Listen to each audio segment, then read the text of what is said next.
I started my garden with a blank canvas in 2022. There's always something new to see, a bird, a flower, an insect. Many of the plants were cuttings.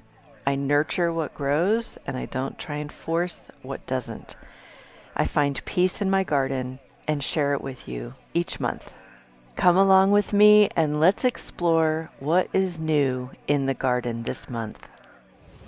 Guess what time it is? It's garden tour time. It is August. I think I missed July, so sorry about that. But there's a lot going on in the garden in August. Let's take a look. Do you recognize this space? This was the space that I was saying was a little bit shabby looking. It's definitely filling in, which is really nice. Big surprise to me is I am getting a hydrangea blossom. I put these little stalks in that I had borrowed from someone else's garden, and it's starting to have a flower. I'm actually not really sure where I'm gonna put that yet, because my grand idea was to have like a bird fountain, a bird water fountain feature somewhere like right here in the center, and I was going to put the blue hydrangeas around that. But I also wanted to get sod to finish out these dirt patches that are here, and it's just not in the cards at the moment. So I don't know if I should be planting the hydrangea somewhere else or not. I just want to show you the blue ginger that's still growing back here. And I do have cuttings that are in different locations because it's such a pretty flower, and it really is just very tucked away back here. I just love that color.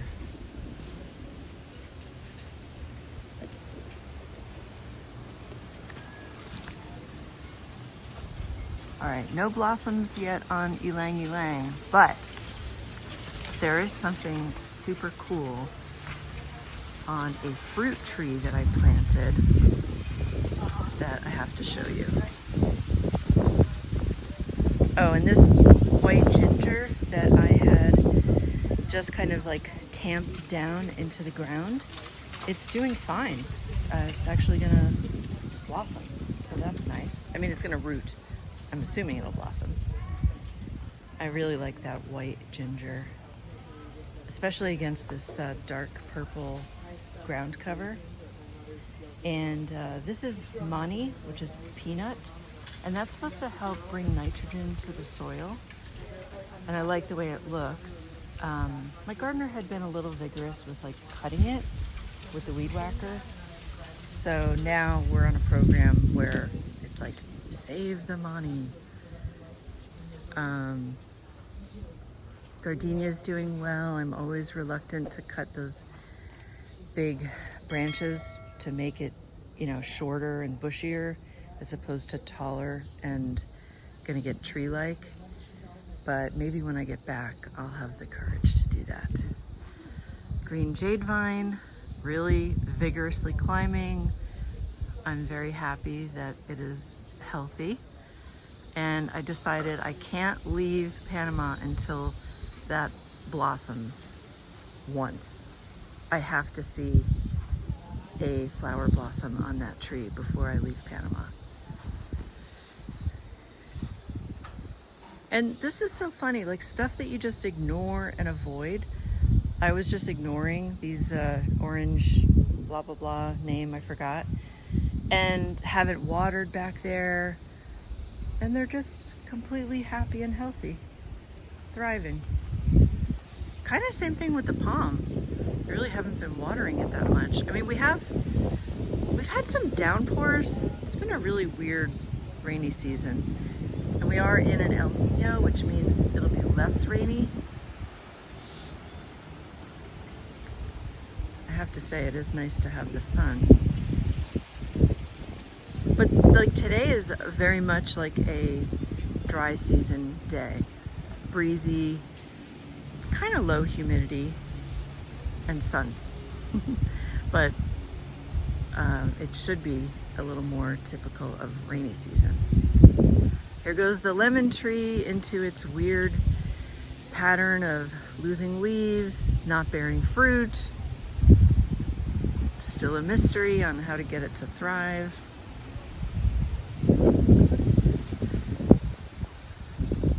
I do feel like the compost that I put down helped. And then look at this.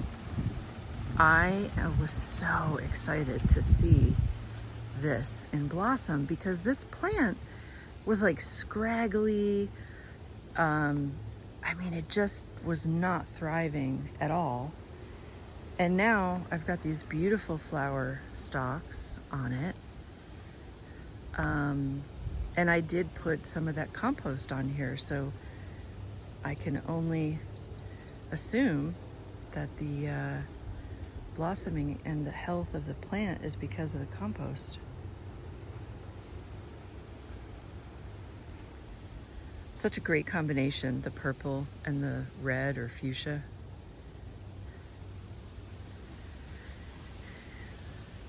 That's the shrimp plant. That seems to be doing pretty well.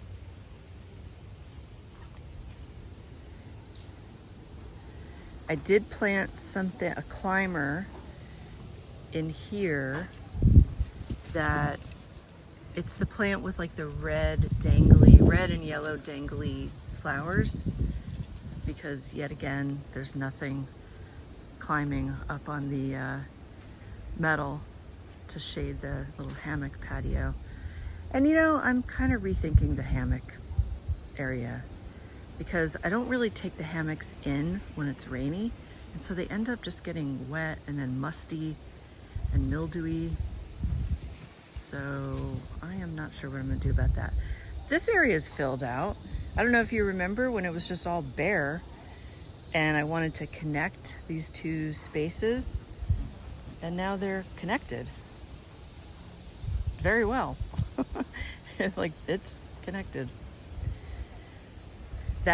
This is a clipping of the Confederate rose, the one that goes white to light pink. And then I planted a white ginger under here. So I think I'm gonna have to prune back some stalks of the bastard vervain. You know how much I love saying that name of this plant. It's also known as other names, but why not use the word that's fun? Bastard vervain. All right, let me show you. I will probably get a close-up to show you, but this guava tree, I noticed some fruit setting. I'm so excited. The only reason I planted this tree was for the fruit to fall, because when it rots on the ground, it attracts the blue morpho butterflies.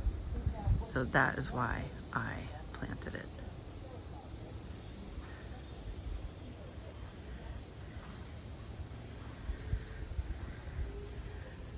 Really do like this combination of colors.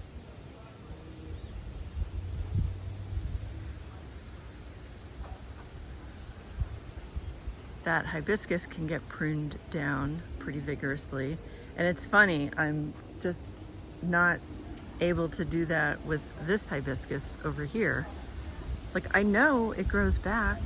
I know it will get bushy where it's leggy, but for some reason I just can't bring myself to cut these tall stalks back.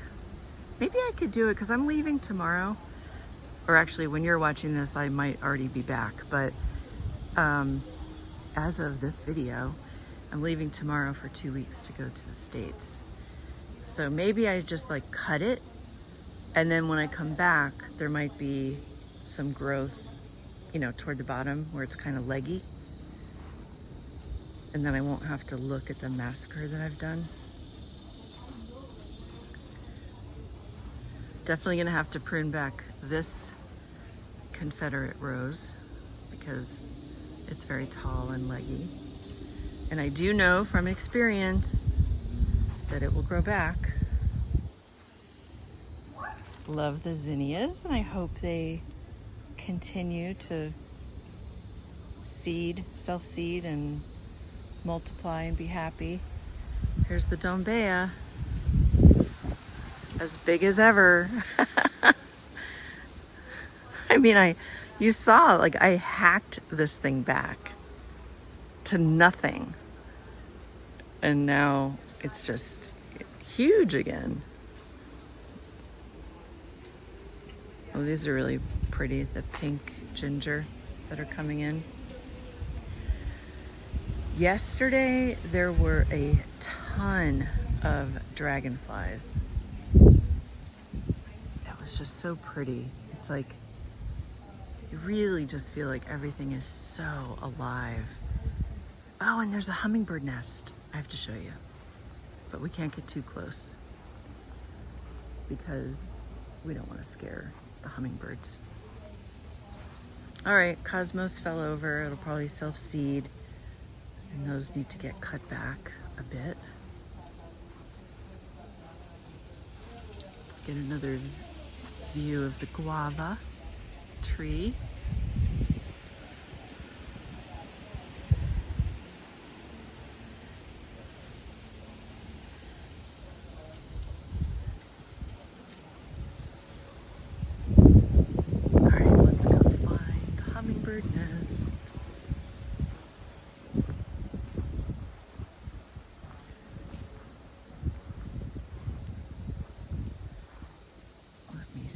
Oh, there it is.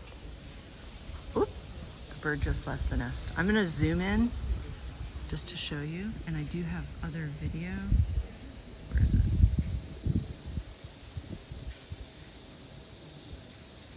I do have other video of the bird in the nest, but I'm gonna go away now so the bird can come back.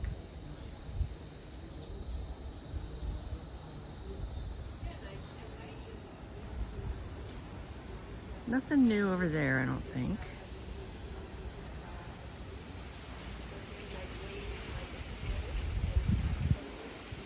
Here's the holy basil, thriving, doing really well.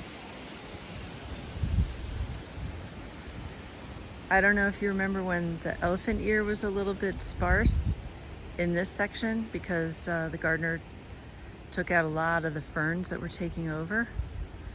And I was wondering what to plant. I don't have to plant anything.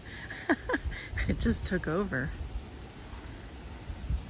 And I found that fragrant Brunsfelsia, otherwise known as yesterday, today, and tomorrow. And maybe I could trim back the elephant ear just to give it a little more space to breathe. But still healthy. Always a good sign. This plumeria tree really got quite healthy. Although it is leaning a lot. So I don't know if it's, gonna topple over at some point. Maybe I could put a support on there. We will see.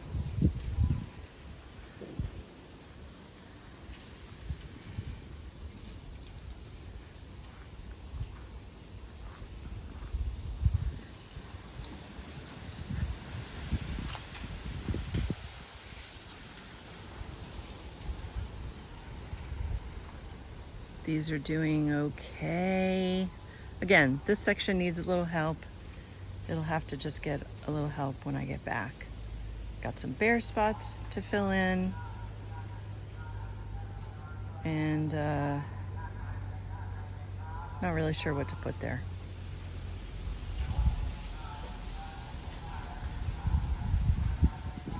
I think that's it.